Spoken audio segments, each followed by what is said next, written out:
कोलकाता में एक महिला रेजिडेंट डॉक्टर की दुष्कर्म के बाद हत्या को लेकर पूरे देश के डॉक्टरों में भारी नाराजगी है। इंडिया रेजिडेंट डॉक्टर्स एसोसिएशन ने दिल्ली समेत देश भर के कई अस्पतालों के रेजिडेंट डॉक्टरों ने आज काम बंद का ऐलान किया है, जिसके बाद पूर्वी दिल्ली के सबसे बड़े बच्चों का हॉस्पिटल चाचा नेहरू अस्पताल में ओपीडी पूरी तरीके से बंद की गई, जहां डॉक्टर का कहना था कि जिस तरीके से कोलकाता में एक महिला डॉक्टर के साथ दुष्कर्म हुआ और उसके बाद उसकी हत्या कर दी गई, उसे लेकर पूरे देश में आक्रोश है, जिसमें हम भी अपना विरोध दर्ज कर रहे हैं। प्रशासन हमारी मांग अगर नहीं सुनते हैं तो हड़ताल जारी रखेंगे। जहां डॉक्टर अपनी सेफ्टी को लेकर प्रशासन के खिलाफ विरोध दर्ज कराया है। डॉक्टर ने कहा जल्द से जल्द इस मामले की सीबीआई जांच की जाए, डॉक्टर के लिए सेंट्रल प्रोटेक्शन एक्ट लाया जाए ताकि डॉक्टर पर हो रहे हमले को रोका जा सके। डॉक्टर सेजल, हम यहाँ पे डिग्री लेकर आते हैं, पूरा 7 साल पढ़ाई करके आते हैं, किस लिए? ताकि हमको एक दिन यहाँ पे ऑन ड्यूटी करते ही मार दिया जाए। एक लड़की की सेफ्टी पे सवाल उठाए फिर से।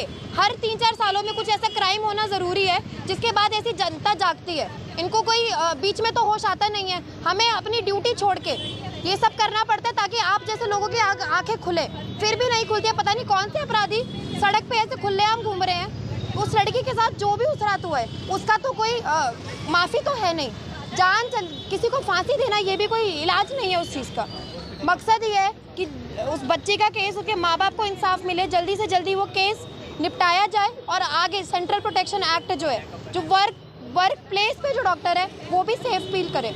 हमारा जो यहाँ पे अस्पताल है, हम भी यहाँ पे तब से उस रात से तो मन ही नहीं कर रहा है कि यहाँ पे ड्यूटी भी करे या क्या पे। उस लड़की की तरफ ही ध्यान जा रहा है कि उस लड़की के साथ उस रात क्या हुआ होगा। कैसी सेफ्टी चाहते हैं आप? सरकार से क्या मांग है? कैसी सेफ्टी चाहते हैं? हम सेफ्टी चाहते, जैसे उसी केस की बात कर लीजिए, वहाँ पे सेमिनार रूम में तक सीसीटीवी नहीं था, दूर दराज कहीं सीसीटीवी था। रात में अगर कोई 2 बजे लड़की अपनी 36 घंटे की ड्यूटी करके थोड़ी देर आराम करने जा रही है, उस आराम में भी उसकी क्या जान ले ली जाएगी? बस इसी बात का जवाब चाहिए कि ऐसा क्यों हुआ है। जो इंसिडेंट हुआ बहुत ही निंदनीय था, बहुत ही शर्मनाक था। हम सोच भी नहीं सकते ऐसा कभी ड्यूटी पे सोते हुए ऐसा कभी हो सकता है।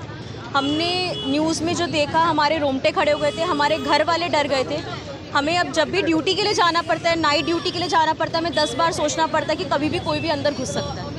लेकिन इसके बावजूद भी अब हम ड्यूटी कर रहे हैं। हमारा कोई मोटिव नहीं है हड़ताल लंबी खींचने का, हमारा कोई मोटिव नहीं है पेशेंट केयर को कॉम्प्रोमाइज़ करने का। हमारा बस यही मोटिव है जो हम क्लियर, हमारा यही टारगेट है कि हमारे लिए सेफ्टी इंश्योर की जाए।